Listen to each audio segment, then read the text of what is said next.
오늘 아침 묵상 말씀은 사도행전 21장 17절에서 40절까지 말씀인데요.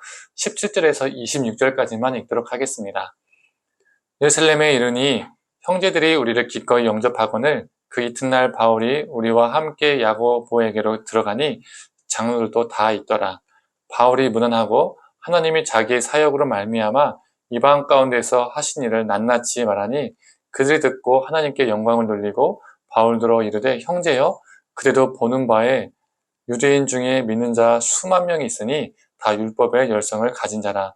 네가 이방에 있는 모든 유대인들을 가르치되 모세를 배반하고 아들들에게 할례를 행하지 말고 또 관습을 지키지 말라 한 다음을 그들이 들었도다.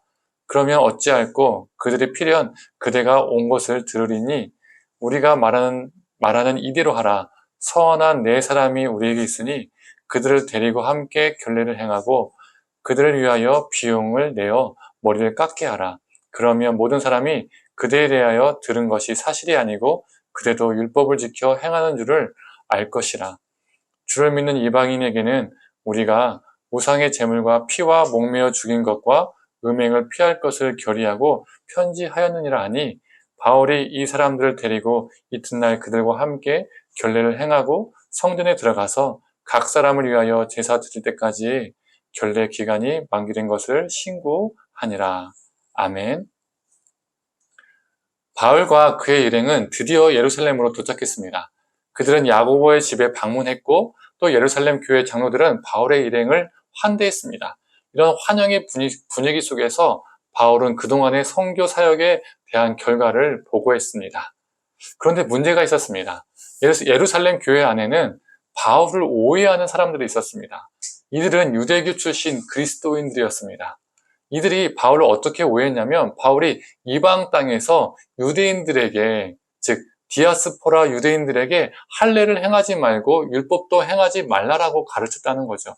즉 유대인들에게 율법을 거부하도록 종용했다는 겁니다.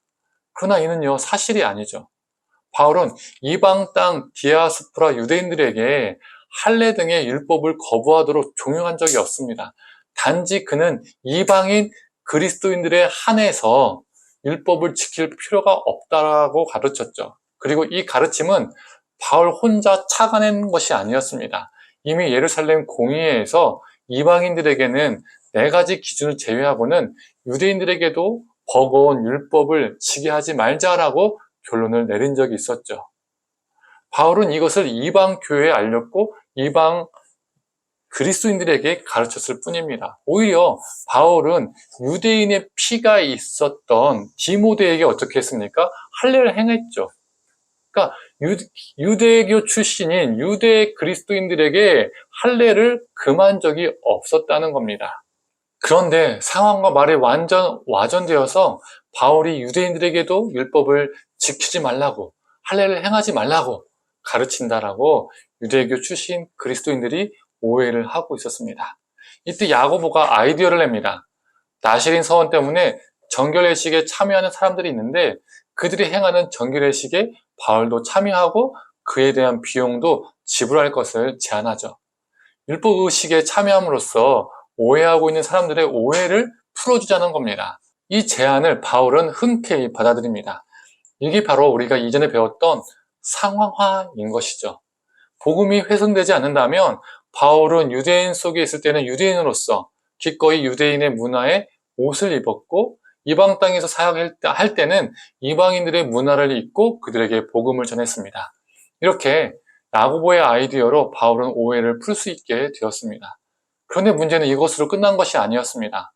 아시아로부터 온 유대인들이 바울을 알아보고 큰 소동을 일으켰습니다. 바울이 아시아에서 복음을 많이 전하고 다녔잖아요. 그리고 그때마다 유대인들이 많은 방해를 했었죠. 그런데 예루살렘 본토에서 그들과 마주치게 된 겁니다. 그들은 바울이 이방 땅에서 유대인과 율법, 예루살렘 성전을 비방했다라는 모함을 했습니다. 또한 바울이 이방인을 데리고 성전에 들어갔다 나왔다라고 거짓말을 하기도 했습니다.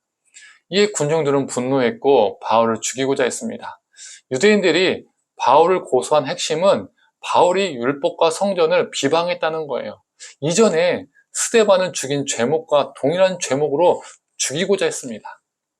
한번 경험해봤잖아요. 이렇게 하면 사람 죽일 수 있다. 그때 천부장이 이 소란을 알게 되고 급히 개입하게 되었고 바울을 체포하여 영내로 이송했습니다. 오히려 바울은 이 천부장을 설득해서 군중들에게 복음을 전할 기회를 얻게 되었습니다. 아마 이 천부장이 이 상황에 개입하지 않았다면 바울은 스데반처럼 투석경으로 돌에 맞아서 그 자리에서 죽었을 겁니다. 이번에는 천부장을 통해서 하나님은 바울을 죽음에서 건져내셨습니다. 오늘 본문을 보면 첫 번째, 바울은 야곱을 통해서 오해에서 건져냄을 받았습니다. 두 번째로 바울은 천부장을 통해서 모함과 죽음에서 건져냄을 받았습니다. 이 모든 것은 하나님의 역사이죠. 하나님은 바울을 모든 상황에서 보호하시고 구하셨습니다.